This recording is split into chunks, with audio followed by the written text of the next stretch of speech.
Yo, what's up, guys?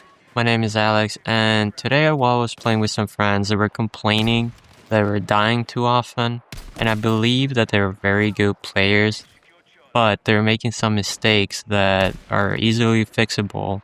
So today I'm going to be talking about 10 tips that will guarantee you to get better at Battlefield 6. Okay, so tip number 1 is PTFO, or otherwise called Play the Fucking Objective. So obviously this accounts for conquest, breakthrough, and other modes where you have an objective to defend. Obviously, if you're attacking, that's a different story. But if you're defending, I would always recommend staying near the objective because the enemy is going to be running at you most of the time, and you can actually catch some people off guard. So if you are always, kind of being aggressive even though you're in defense, that doesn't really make sense because actually you have an advantage when you're on defense because you can hold an angle and obviously your team is going to be back with you because a lot of people are also playing the objective and that makes it more condensed.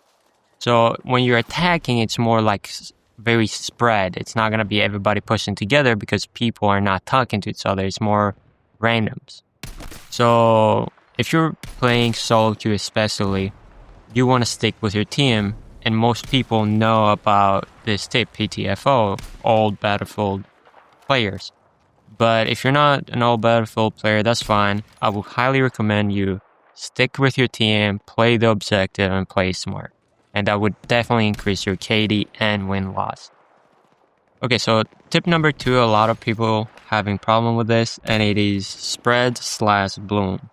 So, in like every game, almost, when you're not aiming, ADSing, and you shoot, your bullets will go in a certain pattern. But when you're aiming down sights, usually wherever you're aiming, the bullet goes.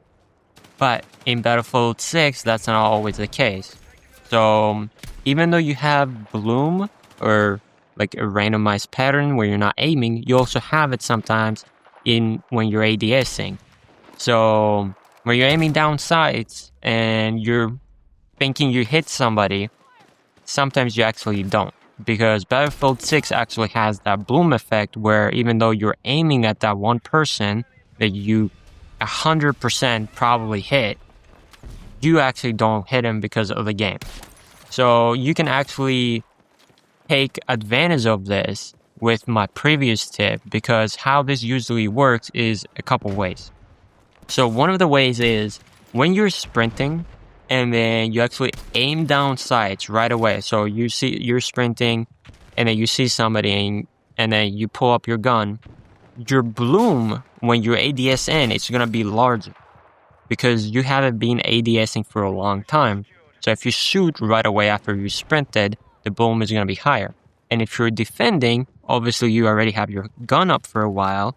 It may be even another way to reduce the bloom is if you prop up your weapon in a doorway or some cover.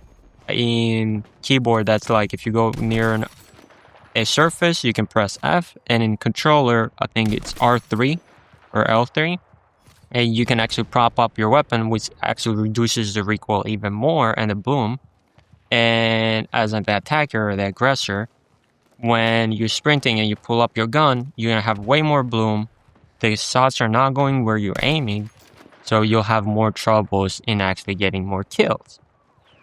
Okay, so tip number 3 is no head glitching.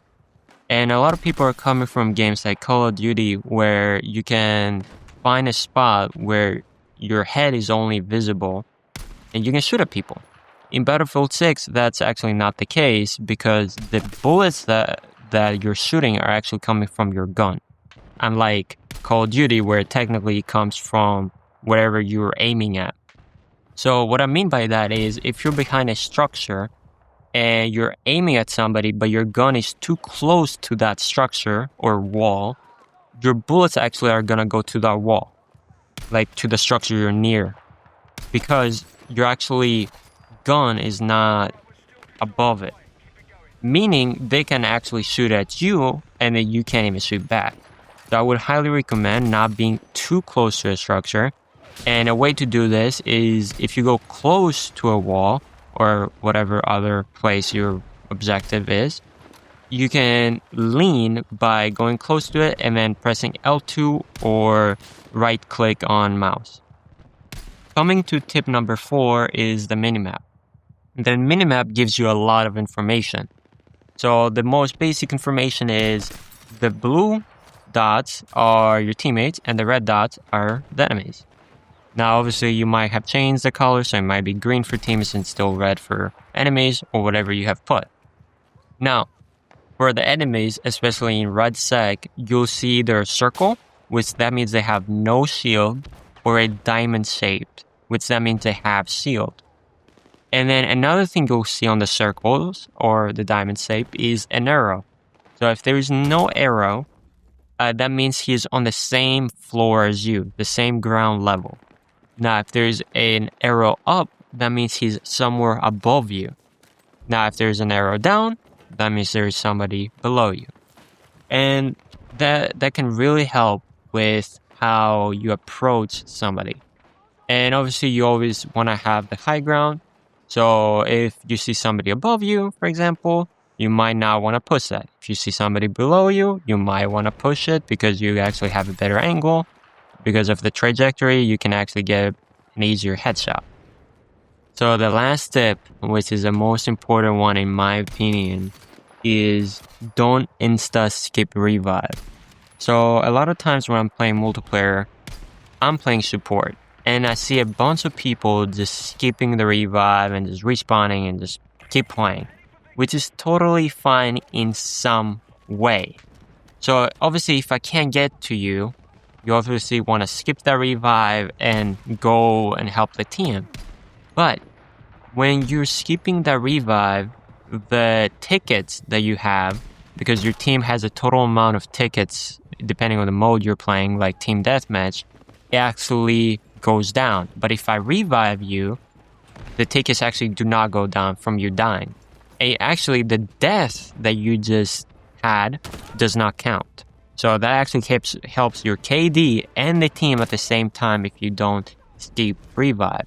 And obviously, if it's like 99 to 99, do not skip the revive because just let them skip it. And then you might win the game actually like that. So yeah, that was the end of the video. If you were unaware of any of these tips or you want to add any tips, please do so in the comment section. If you enjoyed this video, please like and subscribe. And yeah, hope you have a nice Christmas and peace.